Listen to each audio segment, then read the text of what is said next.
जल कुकड़ी बहन। एक दिन छोटी यानी कि मिनी कहती है, देखो दीदी, सॉरी रिन्नी। क्यों? दीदी हूँ मैं तेरी, दीदी बोल।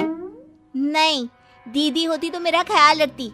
मुझे क्या पसंद है वो तुझे पता होता। तू तो जानबूझकर ऐसे काम करती है जिससे मैं दुखी रहूं। कैसी बात करती है मिन्नी? मैं तो उल्टा हमेशा ये चाहती हूँ कि तू सही चले, तेरा कोई नुकसान ना हो। तुझे भले लगता हो कि दीदी जो बोल रही है वो गलत है, लेकिन आगे जाकर तुझे पता चलेगा कि मैं सही बोलती हूँ। क्या सही बोलती है? हाँ, राहुल कितना अच्छा लड़का है, मुझे कितना प्यार करता है, लेकिन नहीं, तू तो बिल्कुल भी नहीं चाहती कि मैं एक अच्छे लड़के के साथ रहूं। तभी माँ वहाँ आ जाती है। क्या हो रहा है? रिन्नी चल रसोई में खाना बनाने में मदद कर। मिन्नी तू पूरे घर की सफाई कर। हाँ, ताकि सारा कचरा मेरे चेहरे पर गिरे और मेरा चेहरा खराब हो जाए। माँ, मैं तेरे साथ किचन में चलूंगी। रिन्नी माँ को इशारा करके मिन्नी की बात मान लेने को कहती है। अगले दिन घर की घंटी बजती है। अरे राहुल, क्या काम है? कुछ चाहिए क्या? मिन्नी से मिलना है मुझे। उसने मुझे बताया आपके बारे में कि आपको मैं पसंद नहीं हूँ। भाई क्या दिक्कत है आपको? हाँ देखो राहुल, मिन्नी अभी पढ़ाई कर रही है, अभी उसकी उम्र करियर बनाने की है।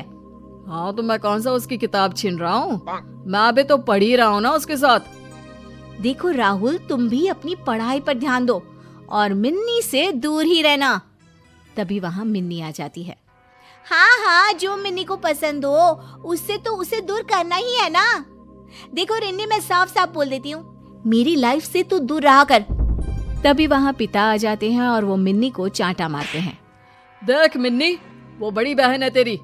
और राहुल, दोबारा देखना मत यहाँ पर, इस घर में या मिन्नी के आसपास, वरना। राहुल वहाँ से भाग जाता है। मिन्नी रिन्नी को घूर कर देखती है और कमरे में चली जाती है। अगले रोज, माँ मैं कॉलेज जा रही हूँ। मैं भी चल रही हूँ, रुक। मिन्नी बहन के साथ बाहर तक तो जाती है, लेकिन बाहर राहुल खड़ा होता है। मिन्नी उसके साथ बाइक में बैठ जाती है। अच्छा रिन्नी की बच्ची, अब अपना रास्ता देख ले, मैं तो चली। चल राहुल। रिन्नी को बहुत बुरा लगता है। वो समझ नहीं पाती कि वो क्या करे, पिता को बताए या ना बताए। रिन्नी कॉलेज जाती है तो उसे पता चलता है कि मिन्नी तो कॉलेज पहुंची ही नहीं है। वो रीटा से कहती है, रीटा, रिन्नी को देखा क्या? हाँ, उसका मैसेज आया था कि वो शादी कर रही है आज राहुल के साथ। क्या? शादी? फोन करो उसे तुम अपने फोन से।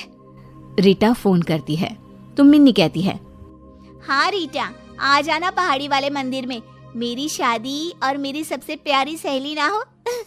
ऐसा कैसे हो सकता है? मैं ना आज बहुत खुश हूँ, जल्दी से आ जा तू। स्पीकर में मिन्नी की बात सुन रही रिन्नी उसे जोर से डांटती है।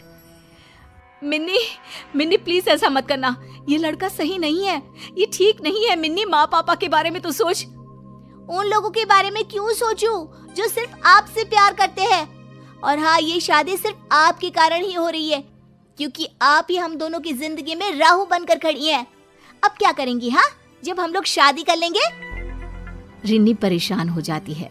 वो पिता को सारी बात बताती है। पिता पुलिस को लेकर पहाड़ी के मंदिर में जाते हैं, लेकिन तब तक मिन्नी की शादी हो चुकी होती है।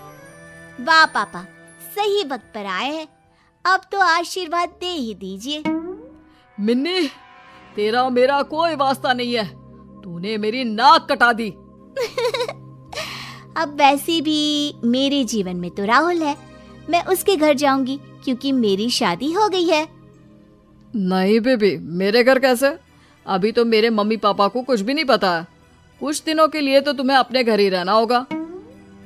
पिता ये बात सुनकर मिन्नी की ओर देखते हैं और फिर बड़ी बेटी रिन्नी का हाथ पकड़कर कहते हैं, भाई हमें कोई मतलब नहीं है इस लड़की से, जहाँ मर्जी जाए, मेरे घर में इसके लिए कोई जगह नहीं है। रिन्नी पिता को समझाने की कोशिश करती है, लेकिन गुस्से में पिता रिन्नी को वहां से ले जाते हैं। रिन्नी फोन पर रीटा से कहती है, देख रीटा, तू किसी से कुछ ना कहना, उसे अपने घर ले जा और ये मत बताना कि मैंने कहा है। मैं कल तक कोई इंतजाम करती हूँ। हाँ दीदी ठीक है, लेकिन सिर्फ कल तक, उससे ज्यादा मैं भी कुछ नहीं कर पाऊंगी। रीटा मिन्नी को लेकर अपने घर चली जाती है। यहाँ रिन्नी को पूरी रात नींद नहीं आती। उसके मन में बहन को लेकर बहुत चिंता होती है। वो कोई उपाय निकालने की कोशिश करती है और फिर अगले दिन, मिन्नी अब तू जा। वो क्या है ना, तेरी शादी की बात अगर घर में पता चल गई तो मेरे माँ बाप सोचेंगे कि मैं भी तेरे जैसी हूँ। मेरे जैसी मतलब? अरे मेरे जैसी है तभी तो मेरी दोस्त है ना। नहीं यार, तेरे जैसी मतलब हमेशा खुद की खुशी देखना, घर के बड़ों की बात न मानना, एक आवारा से लड़की के साथ पिता की बेइज्जती करके शादी। ये सब समझ रही है ना? हाँ हाँ, शायद समझ रही हूँ। लेकिन अब ये बता कि मैं क्या करूं, कहाँ जाऊं? क्योंकि पापा तो घर में भी घुसने नहीं देंगे। वो रिन्नी भड़का रही होगी उनको। रिन्नी भड़का रही होगी? अरे उन्हीं के कहने से तो मैंने एक दिन तुझे अपने घर में रखा, वरना तेरा तू जान। तू एक काम क्यों नहीं करती, तू राहुल को ही फोन कर लेना। हाँ तू ठीक कहती है, मैं राहुल को फोन करती हूँ। अब बस लेकर जाए वो मुझे यहाँ से। मिन्नी राहुल को फोन करती है लेकिन राहुल का तो नंबर ही बंद होता है। उसका नंबर बंद है, क्या करूं? देख यार, मैं जितनी मदद कर सकती थी की, अब मैं नहीं जानती। तू जा बस अब यहाँ से। मिन्नी रीटा के घर से चली जाती है। वो किसी तरह राहुल को फोन लगाने की कोशिश करती है लेकिन राहुल का फोन बंद आता है। हार कर मिन्नी राहुल के घर जाने का फैसला करती है। नमस्ते माँ जी, मेरा नाम मिन्नी है, मैं राहुल से मिल सकती हूँ? मिन्नी? कौन मिन्नी? राहुल तो कॉलेज जा रहा है, रुको मैं बुलाती हूँ। अरे मिन्नी, तुम यहाँ? बोलो क्या काम है? माँ, ये मेरे कॉलेज में पढ़ती है। राहुल, रीटा ने भी मुझे घर से निकाल दिया है, पापा भी नहीं रख रहे हैं। तुम माँ जी को बता दो ना, क्योंकि मेरे पास अब रहने को कोई जगह नहीं है। क्या बता दूँ? मैं समझा नहीं मिन्नी। यही कि हम दोनों ने शादी कर ली है और मैं इनकी बहू हूँ। अरे क्या बकवास कर रही है ये लड़की राहुल? माँ बकवास ही तो कर रही है, खुद तो बोला ना तूने। ए मिन्नी, चल निकल यहाँ से। तेरी बहन और पापा ने मेरी जो बेइज्जती की थी उसका बदला लिया है मैंने, चल निकल। ऐसे मत बोलो राहुल, मैं खुद उन लोगों के साथ नहीं रहना चाहती। आय हाय, खुद के घर वालों की जो सगी है नहीं, हम लोगों के साथ क्या रहेगी? चल निकल यहाँ से। राहुल और उसकी माँ मिन्नी को धक्का देकर जैसे ही बाहर निकालती हैं, मिन्नी को उसके पिता थाम लेते हैं और साथ खड़ी होती है रिन्नी। देखिए आंटी जी, आपके बेटे ने मेरी बहन से शादी की है, उसके सबूत है हम लोगों के पास। मुझे माफ कर दो दीदी, चलो अब तो मैं खुद यहाँ रहना नहीं चाहती। बिल्कुल मेरी बच्ची, हम चाहते थे कि तू इस राहुल की असलियत को खुद जान ले, इसलिए रिन्नी ने ही मुझे समझाया था। चल घर, और अब इस राहुल को तो पुलिस ही देखेगी। पीछे से पुलिस आती है और राहुल को पकड़कर ले जाती है। मिन्नी रिन्नी से माफी मांगकर वापस अपने परिवार में चली जाती है।